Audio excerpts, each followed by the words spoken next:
Question for Pierce. Is it important for you to choose a role as different from 007 as possible? Not necessarily. Thomas Crown was of the same cloth somewhat as Bond, and that was a deliberate choice on my behalf.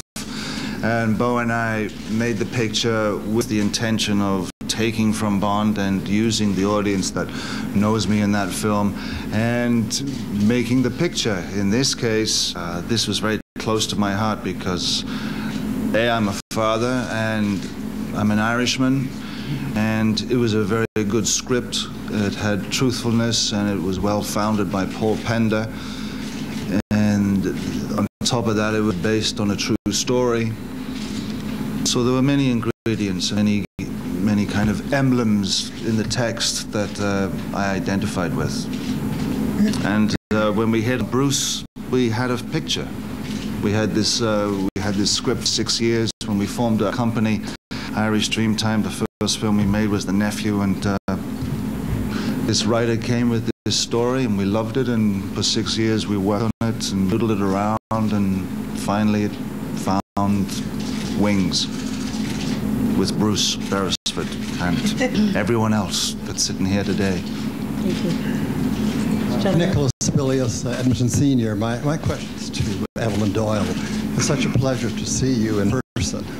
And I'd just like to ask you, Evelyn, how closely you felt the film stayed to the facts, and whether that marvelous delivery in the court was the actual delivery that you made at that time. Irish Dreamtime did a fantastic job, given that they had a 30-page synopsis to work from that I had written 15 years ago. I wrote my book after the film was made, so it was a reverse order thing. The film actually encompasses all the elements of the story, the love, the courage, court case, which is a long drawn-out, complicated thing, and within 90-minute constraints of a movie. They've done a fantastic job. I think it's wonderful. The court, I did go to court, but I was in chambers with 5 judges, and that was to find out whether I wanted to live at home with my daddy and my new mammy, or whatever. Disregarded that anyway. But I'm very happy with the film. I think it's wonderful. Yes. Thank you. Thank you. Pierce had said that it took 6 years to bring this to the screen. Perhaps, Beau, you could talk a little bit about that. Obviously, you're working on other projects at the same time. Why did you not let this one go? There are scripts that come along or stories that come along that you can't let go out of your head, that stay with you no matter how many scripts you read or movies you see. And this was one that both Pierce and I just loved. We loved it and we talk about it. And all movies come to life and come in their own time. And I think that the time came for us was really important was when Bruce wrote to us and said he really loved this and wanted to work on it with us. And that, you know, some of it's luck, but we really never let go of the things that we want to make, no matter how long it takes. And this, I guess it's just a labor of love, really. Aidan, you're from an Irish descent, and obviously Pierce, we know about his background. Did that at all have an influence on you in taking this role at all, or it was just a great script and a role you wanted to play? Well, first and foremost was that, but it's always a great bonus to get to go back to Ireland to work. I've been fortunate enough to do it a number of times. And to work with this caliber of cast, and this was just post-September 11th, and to work on a true story that was so compelling and so had such a deft, light touch and was very uplifting, but yet was not mawkish or sentimental. I just loved the whole project, and we had a wonderful time, and I think it's a tribute to Pierce and Beau and Cindy and Amanda, the whole producing team, as well as Bruce, because they created a family atmosphere. And we quickly bonded. I was lucky enough to work with Stephen Ray, who I've done 3 films with. It was a great cast. We had a good time. Yeah. Pierce, you get to sing in this film. Was that you actually singing, or was that a voice dub? I'd like to sing a little song now, actually. No, I won't. No, that was me singing. No. You go go see the pictures. On the banks of the roses. Well, I had to sing, yeah. I mean, Des did go, he had a good singing voice, I do believe. Am I right, Evelyn? Wonderful. He had a good voice, and, you know, he had to sing for his living there to survive.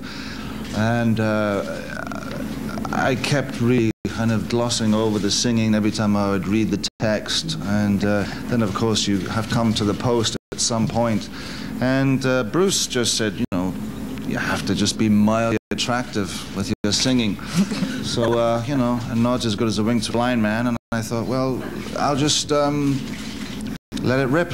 And the great, we had a play reading in Santa Monica of this script, and met a lot of Irish actors. And there was two Irish fellas who, you know, played the guitar, and one played the accordion.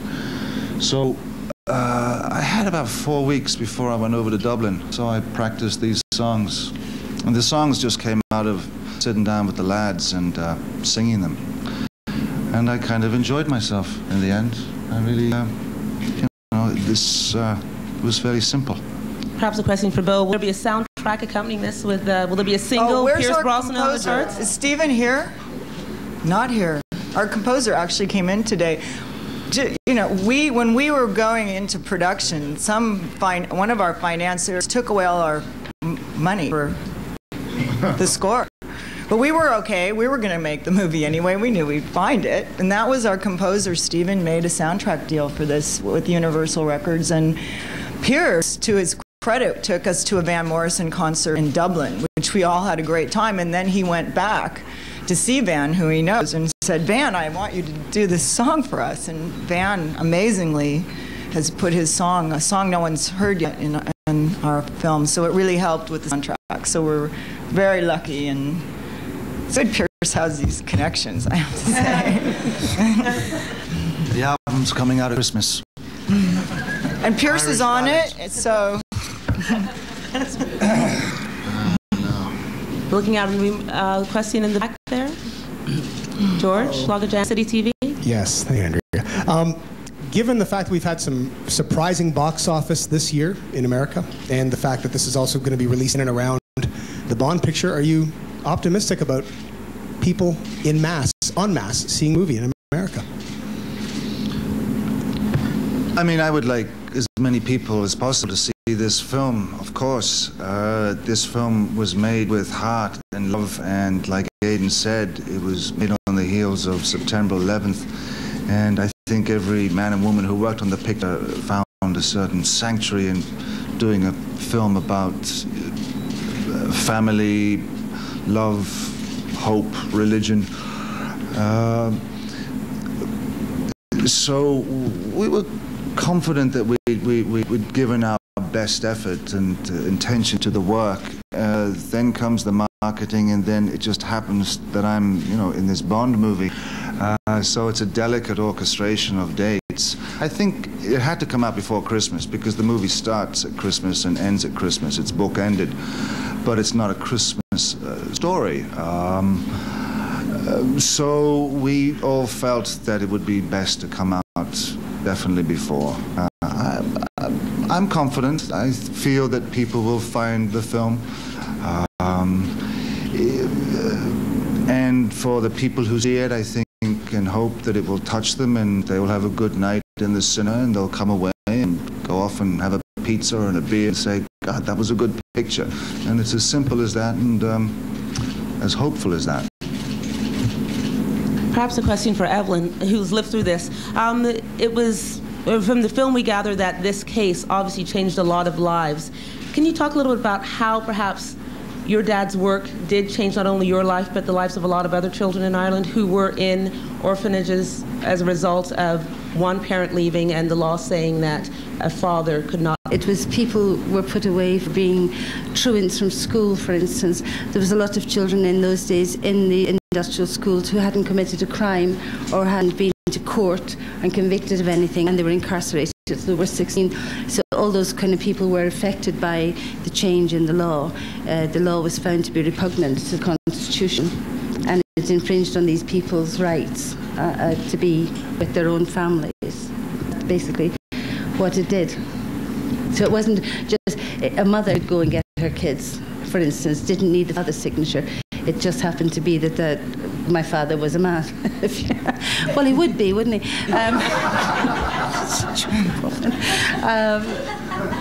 So it was just an unusual thing for a man to go and look for to retrieve his children from these places. Perhaps a question for Sophie. How has your life changed? Because you've done other productions before, but I'm sure with the other productions you haven't had this type of attention where you're traveling around the world and doing as much publicity. What's happening with school, isn't it? September started. How's school going? Well, I am the popular girl in school now because, like, no one else in our class, like, it's not every day someone gets to film with Pierce Brosnan. But I don't know, it's just all my friends in school, they're really supportive and they're really nice and they're so jealous. But, you know. Question for Julianne. You're now concentrating, obviously, on film a lot more than everyone, of course, remembers Julianna from ER, her years there. Finding the transition an easy one for you? I know you've been on stage and film before, but now that this is you're concentrating, has this been an easy transition for you? Yeah, it's been a really lovely transition. It's been 2 years since almost 3, coming on 3, since I was on the show, and I've had a nice mix of miniseries, plays, and films, and it's been a really fun ride. Yeah. Perhaps for Aidan and Julianna, working with Pierce, he's obviously the producer as well as your co-star. Difficult taking direction from him when he is wearing his producer hat, or was he a gracious producer? I never ever saw. Seriously, Pierce wore a producerial hat on the set, and we were all thankful for that. Because, as we know, he can't produce shite. It's Bo and Amanda and Cindy that do all the work. But no, he was lovely. There was never any of that. Very collaborative, this and that. I think he's being a little bit humble. We just went through 2 days of junkets where all you seasoned, cynical, jaundiced journalists had 4 minutes to talk to each of us, and so many of them said that this was, if not their favorite, one of their favorite films that they've seen in a long time. So I think we're fairly confident about the film. If get bums in the seats, that if seasoned, cynical journalists love it, then that the regular audience will like it. I'm sorry, that wasn't the question. Julianne, the question was, Pierce, how is Pierce the producer? And Pierce He's the just a actor. rambling man there. The Irish like to talk, you know. Let's have a cup of tea, some Guinness, drinks. Guinness. Right. There's a lot of Guinness in this film. Producerial hat. What did you do? You know, I do find, though, that I've been fortunate enough to work with 3 actors who have produced films I was in, and I have to be honest, it's a really beautiful experience when an actor produces a film because they know what it's like to be the actor. And so there was a real camaraderie on set and a real appreciation for the actors that you don't always feel. Only because the producers usually, you know, they don't know what it's like to be in an actor's shoes. And so it gave way to a very warm feeling on the set.